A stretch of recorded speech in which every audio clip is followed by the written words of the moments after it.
What is up, everybody? Welcome back to the channel. RB back with another recap video. Today we're going to be recapping these first two Rambo figures, part 1 and part 2 First Blood figures by Hiya Toys.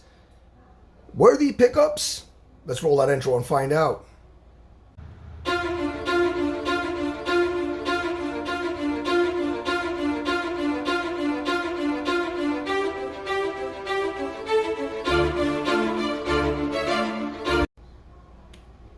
And like always with these opinion-based type videos, whether it's comparisons or recap videos, that's what this is. This is not an in-depth review. By now, a lot of you guys have seen what these two figures come with, which is pretty damn good spread of accessories. This is more of my overall thoughts and recapping these first two figures. I have not picked up the third one yet.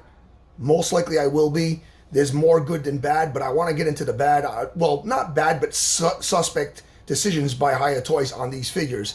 But I just want you to know this is just an opinion-based video, but I want to hear from you guys. Even if you disagree, it's perfectly fine. Just keep the comments respectable and clean, and you don't have to be subscribed to chime in on these two figures. I will give you guys a closer look in a minute, but breaking down my overall thoughts on these two figures, I got obviously this one first, obviously, and there were some things about it that I was hoping that they would correct with this one, and based on what I'm seeing, based on the third one already starting to hit, not only did they not correct it with this one, they didn't correct it with the third one.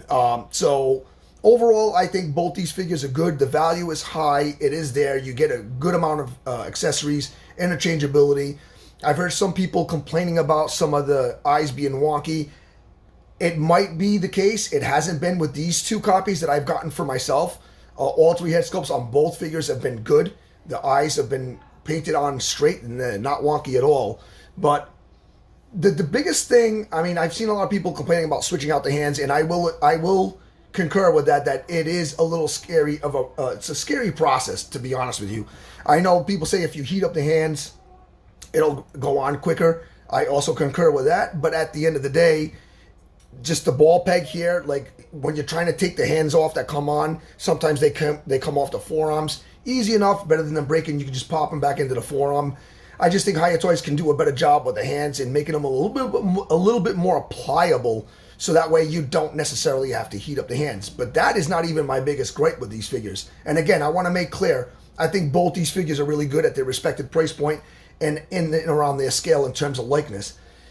My biggest thing is I don't understand why they chose to, on a figure, a character that's going to have the soft goods and then has the tank top, wife beater, whatever you want to call it, on underneath. Why they went with that rubbery, squishy stuff over the plastic, I get it. The only, maybe because of muscle definition, maybe, but we see companies like Mafex and SH Figure Arts nail it with molded, sculpted plastic.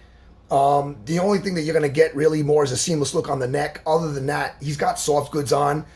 It's just something to worry about over time on whether it's going to hold up well or not. And, you know, you got, like, that's one of the reasons why I went away from Mezco toys, and I'm nitpicking with the hot toys and stuff like that, because I don't want all my figures to have that clock ticking the minute you open them.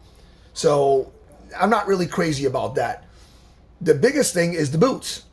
For those of you who have seen reviews right now, these figures stand pretty well right out of the box. You can get them to stand, you can do photography, but leaving them on the shelf without these waist grabber stands that they supply you with, it's not going to happen. And that's my biggest flaw with these figures, and I don't understand why. I can get why they went with the rubber soft goods up here. I don't get why they went with the squishy boots down here. They don't stay standing well on their own over the course of time, whether it's on a shelf or in a detolf, because I tried doing it with this guy and I kept picking him up because they, instead of using molded, sculpted, painted plastic for the boots, which would have made it probably a better, more resistant joint in the boots, and they would have stood up better, they went with like this squishy type material, whether it's rubber or whatever it is, like the upper torso. I don't understand why they did it. It's not that it's done poorly. I'm going to give you guys a closer look at it. The detail on it is good, but you could have just given us molded plastic on the boots and it would have come out just as good.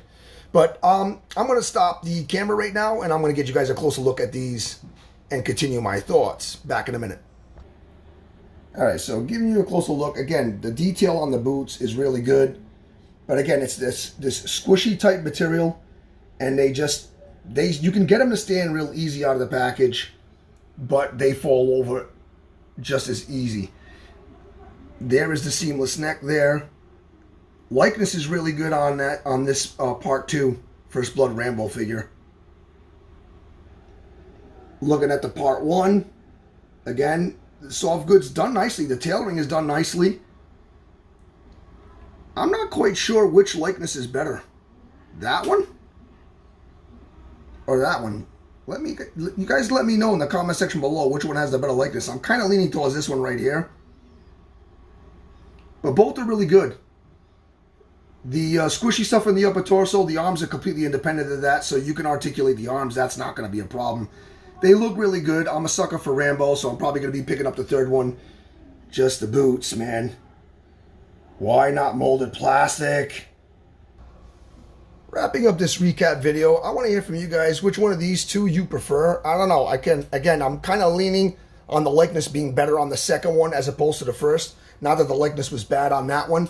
But I want to hear from you guys. Do the squishy type boot material, if you have these figures, are yours falling over? Let me know what you think of these figures so far. Are you going to be picking up the third one? Not a huge fan of the third movie, but I still like it enough that I might be picking up the third one. Hiya Toys, if by some chance you watch this video, you've been killing it for a while. I'm a huge fan of what you've been doing, especially with the 1/12 scale stuff and even your 3 3/4 inch stuff. The boots, though, that's a head scratcher. I don't understand why you would think that would be a good idea. Want to hear from you guys. Are these Rambo figures by Hiya Toys a pickup or a pass? Let me know what you think. Which one of these two head sculpts do you think is better? Will you be picking up the third one? Let's get the conversation started in the comment section below. That's going to wrap up this recap video. Like, comment, share, subscribe if you haven't done so already. And until the next one, stay safe and be good. Peace.